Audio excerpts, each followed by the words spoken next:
Hello everybody, Malcolm Vincent here in Bergen op Zoom in the Netherlands. I'm delighted to have two special guests, our brand ambassadors, Christian Taylor and James Ellington, with me this afternoon. We've had a little look around Boz. Welcome. What's your first impression of this facility? Feels like I'm at the North Pole, right? This is where all the magic happens. To be with not workers, employees, with family members, it's like a reunion. So it's very special to see where the magic happens and where the orders are put together and the entire process. And see another part of the story, really. Absolutely. Isn't it? How about you, James? Is it same sort of size, as big as you expected, or? I mean, it's bigger than I expected. Yeah. It's good to see all the moving parts behind the scenes. Yeah. You can't really appreciate kind of the structure and the kind of the logistics behind it, which is and this impressive. is just half of it, right? Yeah. There's another bit, the other side of that wall, which is just as big again, which is remarkable. So great. So I want to talk a little bit about you guys first of all. So James, why don't we start with you? Tell us a little bit about yourself and your athletics career. And So I'm a Team GB sprinter. Started athletics when I was really young. Managed to get onto the scene in 2011 was my first World Championships. And then from then I was on every team pretty much from 2011 up until 2017. Yeah. I think I definitely would have gone on to bigger and better things. But as you already know, I had a massive road traffic accident in 2017, which kind of halted my career. Yeah. But I'm appreciative for everything I achieved in the sport, and I always have fond memories. And up until that time, you'd already done 2 Olympics, right? London 2012. Yeah, so I'd done 2 Olympics, 3 World Championships. I managed to get 2 British titles, 2 European gold medals, Commonwealth Silver Games. Epic. Congratulations on that. And then talk us through what happened in 2017. So 2017, I was on a warm weather training camp in Tenerife. Yeah. Had the weekend off, just come off the back of a great training session. I was in really good shape. And went to do the whole tourist thing, visit the volcano. I was on the back of a motorcycle, and on the way back down from the volcano, we had a road traffic accident, head-on collision with a car. I broke my pelvis, I broke my leg, broke my ankle, multiple kind of lacerations, lost 6 pints of blood, nearly died as well. Oh, yeah. Which was it's crazy. I nearly died. Yeah. I nearly died. So I was in intensive care for 4 or 5 days. Went back to the UK. I was in hospital for 3.5 weeks. Managed to get myself back on my feet, recovered, and got back to a national standard of running, which is remarkable with that level. And you've still got plates in your pelvis now, Yeah. right? Still got metal in my pelvis. Still got a carbon fibre rod in my leg. Right. I'm still very active. Train 4 or 5 days a week. How do you come back from a setback like that? I mean, because you were told you may never walk again, weren't you? Yeah. I think the first thing I was told was I might actually lose my leg. Yeah. So to not lose my leg was a bonus straight away. Yeah. And I thought if I've got my leg and I'm able to walk, my mindset was, well, then I'm able to get back. So it was kind of a small step-by-step process. Right. But I just stayed consistent with it, took the small goals every time, didn't get too far ahead of myself, and then before you know it, you're back to a certain level. Yeah. Yeah. It's truly remarkable. I think to come back from an accident like that, the display of single-minded determination to do that. And it's one of the things we all admire about you. Appreciate it. Amongst many things, but one of the cool things is that drive and determination to do that. And then how did you come to work with Lifeplus? Yes. How did that all So happen? I was introduced to you guys through a mutual agent out there. He told me about the brand. I wasn't actually aware of the brand at the time. Yeah. And I've always been very picky with who I kind of teamed myself up with per se. Because, you get a lot of athletes or influencers or whoever they are, they will team up with a company or an organization just because there's a financial element to it. Once I got to kind of know you guys and I was introduced and saw how kind of welcoming and family orientated the company was, I was like, actually, this is my kind of place. And it was, the products were quality. So I'd never want to endorse or be part of anything that wasn't to a high standard. Yeah. I've turned down things in the past where I'm like, it's just not the right fit. Right. And it's been a fairy tale ever since, and now I feel like part of the furniture. Yeah, well, absolutely. I mean, our focus on quality products is something we're proud about, and working with both of you is one of those endorsements for that. But also it is that family feel, that synergy, that approach, that holistic approach to life, not just wellness and sport, but it's that holistic approach to life.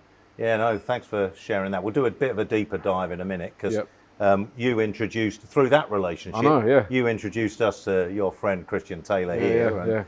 Tell us a little bit about yourself, Christian, if you don't mind. Yeah, absolutely. Background. So very similar, came on the global stage 2011, so first World Championships in Daegu, and then went on to the London Games, so that was my first Olympic Games, and also did numerous World Championships, indoor and out. Rio was my second Olympic Games, and then honestly, I was very excited for the Tokyo 2020 Games. Everything was leading in the right direction. Let's say world record pace, and coming off of defending the world title the year before.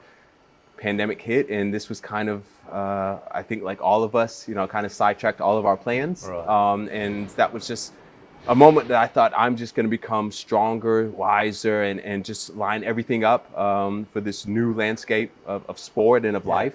Unfortunately, a few months later, ended up tearing my Achilles. And this was just as a jumper, right? We have jumpers' knees, and the Achilles are vital for jumping.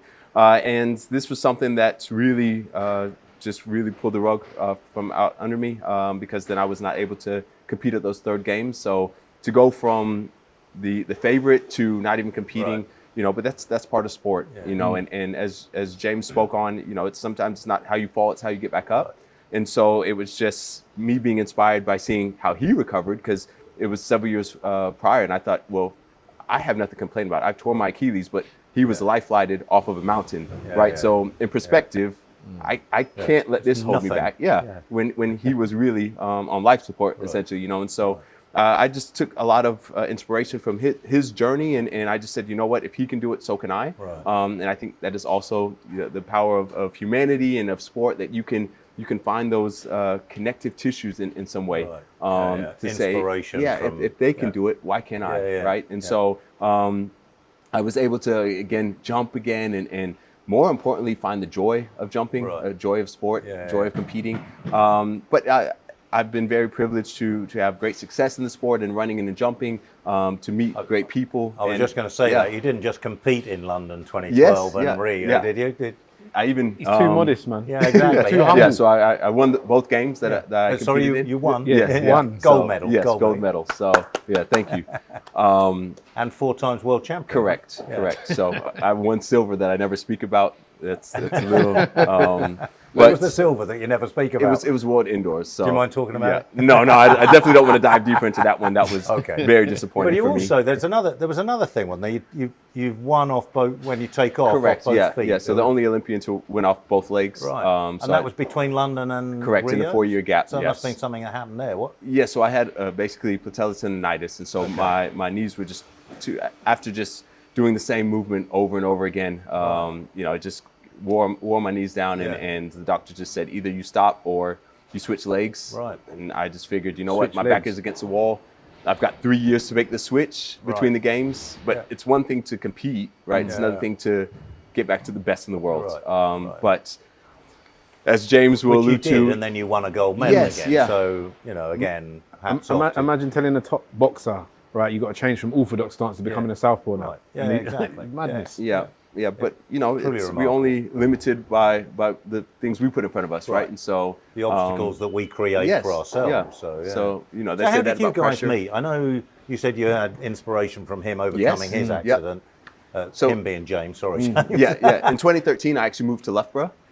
So middle of East Midlands, right? So I couldn't even spot it on the map. And when I got there, people said you must be going there for sport or sport uni. Then we started to pair up as training partners, and then ended up having family you were connected. Loughborough too, were you? At the time? So after the 2012 Olympics, I changed coach, and it was Christian's current coach at that time who I was changing to. So he moved over to the UK. Okay. I found out he was going to be based in Loughborough, which I wasn't too pleased about. But because you're a London. Exactly. London man, Moved up to Loughborough, met Christian, and then we trained with each other in the same training group. Okay, cool. Great. Yeah. Fantastic. And so then you've been best buddies Absolutely. since then? Yeah. Yep. Great. So and then the last Olympics, you went to 2 Olympics? I went to 2 Olympics. Two yeah. Olympics, yeah. right. So yeah. So and then you retired. Then I retired, exactly, and now I'm living in Austria. So I met my wife through the sport also, Fantastic. and so she was an Austrian hurdler, and now we're both high performance director, and I'm the national jumps coach for long and triple in Austria. Awesome. Fantastic. Originally from Florida, is that right? Correct, yes, Yeah. yeah. And so a story about wanting to be on the wall, I remember seeing. Yes, yeah. That was always something that I strive for, to be in the Hall of Fame. That's very big for us at the university. I come from a very big sport program at the University of Florida, and so through American football, basketball, it's very, very difficult. But about 2 years ago, I got to be in the Hall of Fame, and now I have a big poster on the wall. That's So awesome. yeah. Congratulations. Thank you. Like James said, you're both very modest actually. You both underplay your achievements, and you're both great role models in every sense of the word as well. Appreciate it. So Thank to people. So it's a joy for us to work with you. So you both came along to the recognition gala recently, and I think you probably saw yet another side of Lifeplus through that. What was your impression of what you saw? Well, you came to the Wellbeing for Life too, well, didn't you? I mean, I'm kind of used to it now.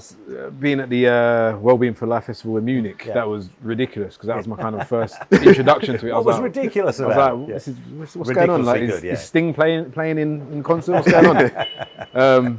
So yeah, that was a crazy experience. So I pre-warned Christian. I was like, listen, trust me, it's going to be a big event, and this was a smaller one. Right. So he was super I think we had impressed. 1,200 people. I forget how many we had at Wellbeing Festival for Life. I think it was in the 6 or 7, 8,000, 10,000, 6,000 crazy. people. Crazy. Only 1,200 people at a sit-down dinner for the recognition gala. Yeah. So yeah, what's your, apart from it being ridiculous? Yeah. It's always just it's so welcoming. You go there and you meet all the associates and Lifeplus members, and everybody's so kind of friendly. Yeah. A lot of them obviously know our faces from social media. Yeah. So we might not necessarily recognize them because there's so many people, right? Right. And they, I followed your story and blah blah, and they talk to you, and everyone's so personable and friendly. It's really nice. It makes you feel actually welcome. Yeah. Well, it's like a big family. I think you use the word family reunion. Yeah, and I found it as an opportunity as we're doing storytelling now, right? Like you get to go deeper into what the connection is with Lifeplus and how Lifeplus has impacted their lives, their health, their their day to day, and so that's also very inspiring for me to leave with, and hear about the weight gain or weight loss goals that they've made, and you just feel like you're part of something bigger than yourself. I think that it's 3 things. I think 3 main things. One is the products that support people's wellness and well-being. That's amazing. As we've been talking about today, we've been making our products for decades. We focus on the magic of synergy with ingredients, and when people take them, they notice the difference. You were sharing your daily biobasics experience with us earlier on. You notice the difference pretty quickly.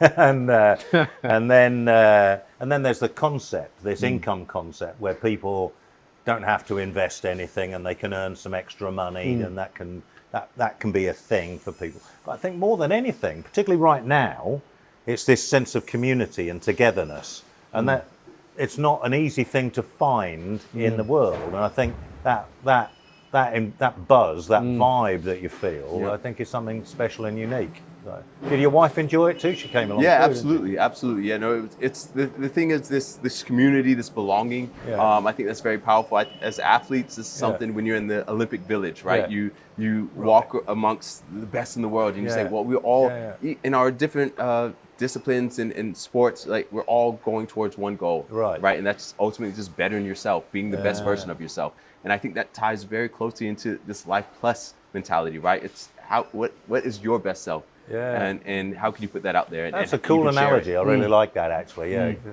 our recognition gala is a bit like the Olympic Village, right? Yeah. And it gets pretty wild. I was waiting for that. The gala was pretty wild. So it's safe here. Nobody's watching. You can tell us whatever you like. Olympic Village was boring. All right, so a quick fire question. For me. Yeah, for you. London or Rio in terms of Olympics? Rio. Rio, yeah. London. Yeah. Yeah. Why Rio?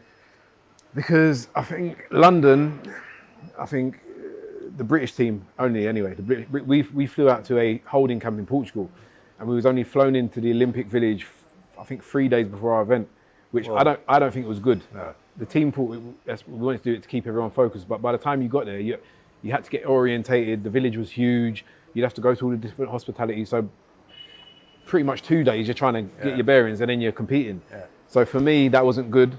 But Rio was a lot more relaxed. Yeah. And you said London. Yeah, I said London. Again, family. A lot of my family got to be present there, so that was very special.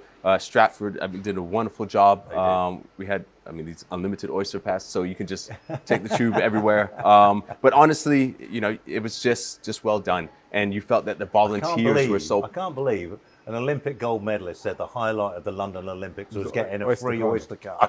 When you understand the value of that, then, but honestly, the volunteers were just buzzing to be a part of the games. And that just made you feel like if they're so on fire to be a part of this, then it is something special to be a part of. London and the UK was buzzing. Alive. It was great. That stadium was electric. So Lifeplus then. So favourite product? It's a hard one because I've got many favourite products that I stick to, but one... You can list them all out. Cool. There you go. We won't restrict you to one. All right, cool. Let's go. I'm going to start off with the Be Refueled protein, number one. Yeah. I'm going to say the Solace powders, the Berry Blast, the Golden Milk, even the Greens powder. Yeah.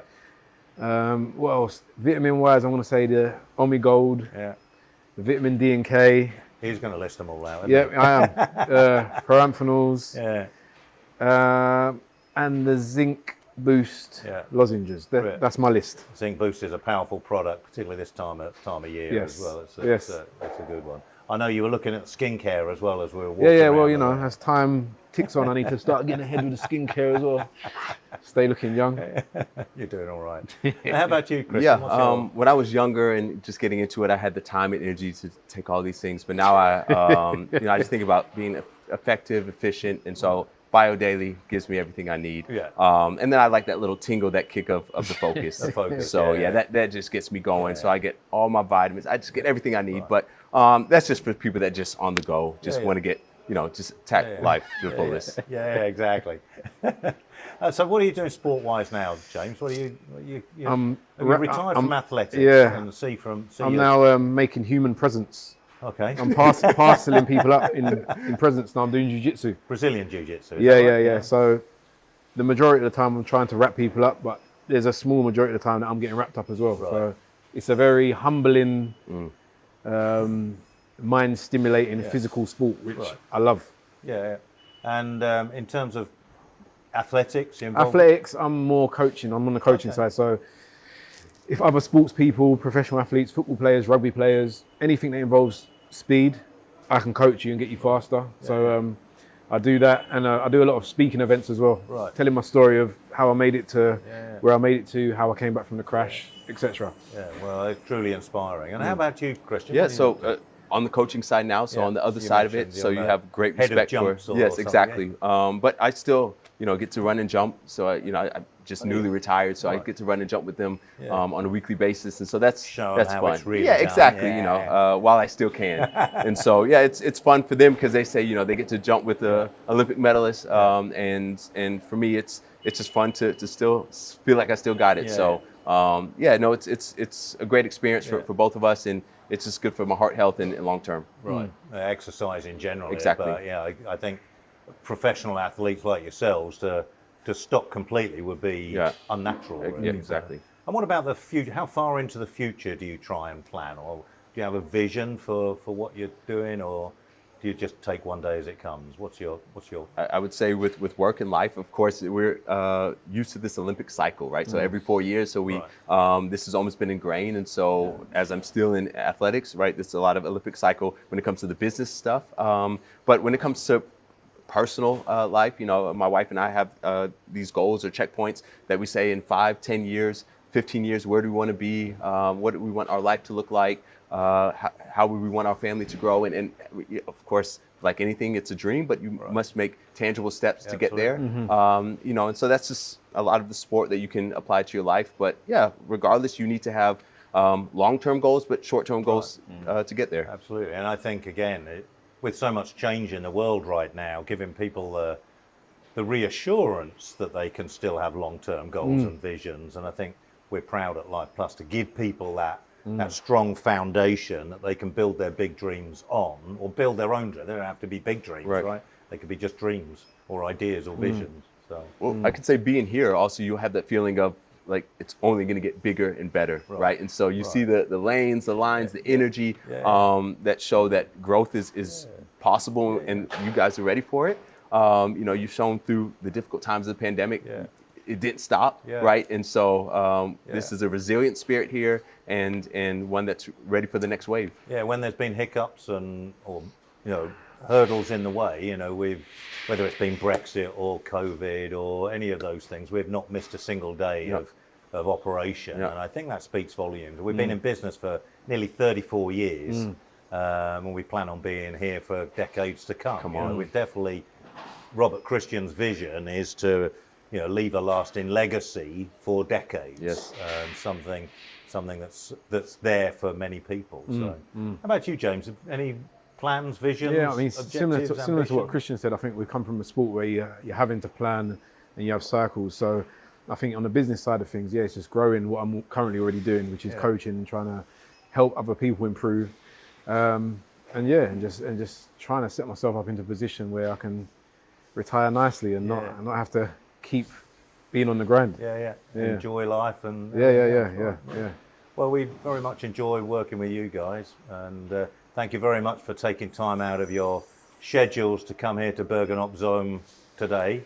And we've got a little bit more work to do this afternoon, but it's been a real joy to have the opportunity of showing you and the people who are watching this fantastic operation, because this is just half of it as well. You know, there's another half in there, and these people do a remarkable job of making sure that the right product gets the right person at the right time, most of the time. Mistakes are inevitable, but stuff happens. So thank you very much, and thank you everybody for watching. Appreciate it.